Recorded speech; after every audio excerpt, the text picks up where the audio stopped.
สบายดีแล้วก็สวัสดีทุกคนเด้อยินดีต้อนรับเข้าสู่ช่องอาคาน้อยห่างหายไปนานพี่น้องเอ้ยเนื่องจากว่าติดภารกิจก็คือหากำลังเฮ็ดหลังคาบ้านก็เลยว่าต้องได้โจ๊ะไปในการเฮ็ดคลิปแล้วก็นี้สิ่งที่เซอร์ไพรส์ที่สุดก็คือ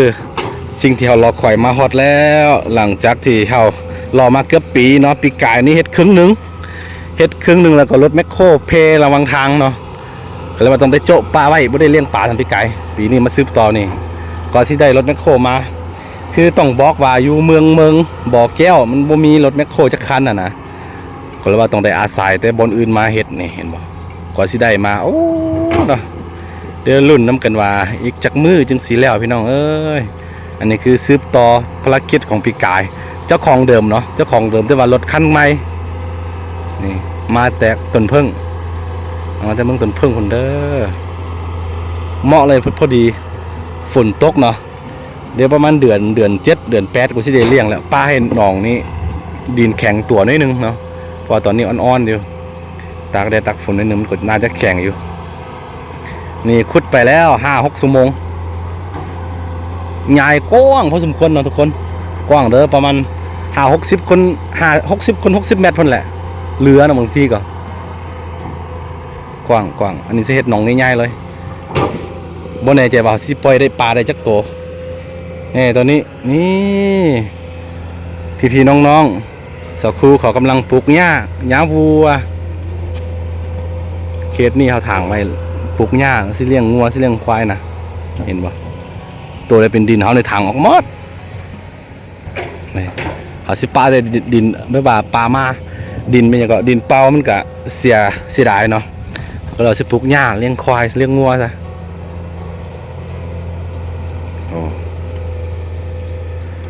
มาแล้วหอดยามไถนาอีกแล้วพี่น้องเอ้ยแต่ละปีมันก็หมุนเวียนกลับมานี่คือวงจรชีวิตที่บ่สุดบ่สิ้นเนาะจนกว่ามือมดลมหายใจคนไรพี่น้องเอ้ยเนาะมีชีวิตเพื่อสู้เนาะนี่ต้องได้ดิ้นรนเป็นซีนต่อไปนะ ปีนี้นักดวงว่าพร้อมเดียวกันคือกำลังตัดหลังคากล้าบำอื่นจริงสิแล้วเนาะเราก็พอดีรถแมคโครมานะคือถ้าบ่เฮ็ดช่วงที่เขามาก็บ่ได้เด้มันบ่มีเด้ต้องได้ทายอีกเป็นปีพุ่นปีหน้าเพิ่นจะได้เฮ็ดนะก็เลยเอามาซะ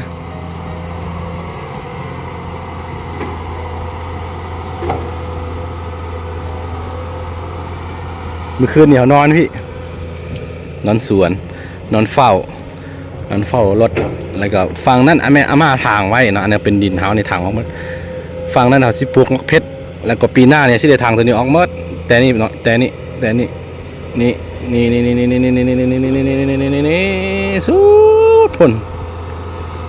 เนาะถ้าลายเป็นลายนะลายเติบมาประมาณ9 เฮกตาร์นี่เฮกตาร์นึงนี่ประมาณ6 ลายครึ่งไงพี่น้องลายไปคูณไปเลยได้ลายเติบคือกันเพราะว่าเฮาซื้อต่อ2 เทื่อเนาะเฮาซื้อฟังนี่เทื่อนึงแล้วก็ฟังนี่ซื้อต่ออีกเทื่อนึงเจ้าของเดียวเนาะแต่ว่าซื้อ2 เทื่อนะทมิดก็ว่าสิขายได้พวกนานี่เฮ็ดไปเฮ็ดมานี่ขายหมดซะเพราะก่อนที่เขาสิขายตัวนี้เขาสิเอาไปปัวผัวเพิ่นเนาะวันนี้ผัวเพิ่นก็เสียเนาะคือเป็นมะเร็งระยะสุดท้ายแล้วนะสิไปปัวมันก็บ่ดีพี่น้องเอ้ยเนาะเขาก็ขายแล้วก็ไปขายไปปัวหมดแล้วก็วันนี้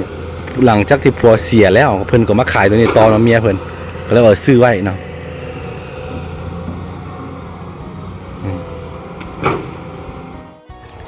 ทุกคนตอนนี้เนาะหลังจากที่เราใช้เวลาไป10 ชั่วโมงเต็มเนาะหนองของเราก็สำเร็จเรียบร้อยแล้วเห็นบ่นี่หนองนี่คือหนองของเรา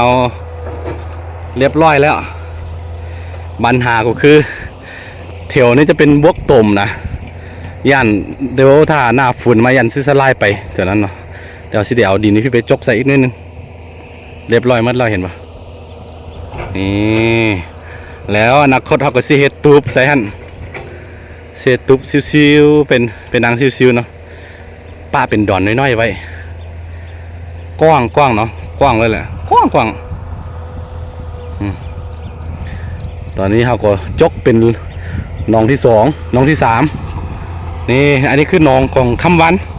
อันนี้แบ่งให้น้องทรายหาสิตัดเครื่องอยู่บอลสมไฟไฟหั่นตัดแล้วก็ ฮ็ดหนองน้อยๆอันหนึงให้อันหลานซ้ายให้ไอ้เคยก่อนเนาะให้อันครอบครัวตะกล้องเฮานะตอนนี้ตะกล้องก็บ่มาโดนละ แบ่งเครื่องกันเฮ็ด3หนองนี่เฮ็ด2หนองน้อยๆเนาะปานกันพี่น้องเอ้ยอันนี้คือของน้องซ้ายเนาะให้น้องซ้ายเฮ็ด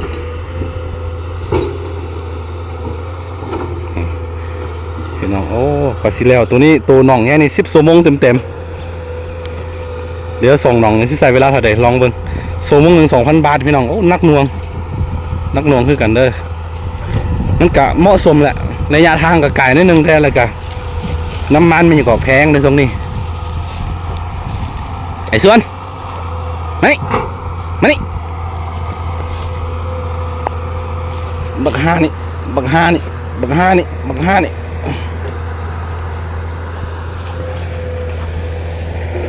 เชิญไอ้ส่วน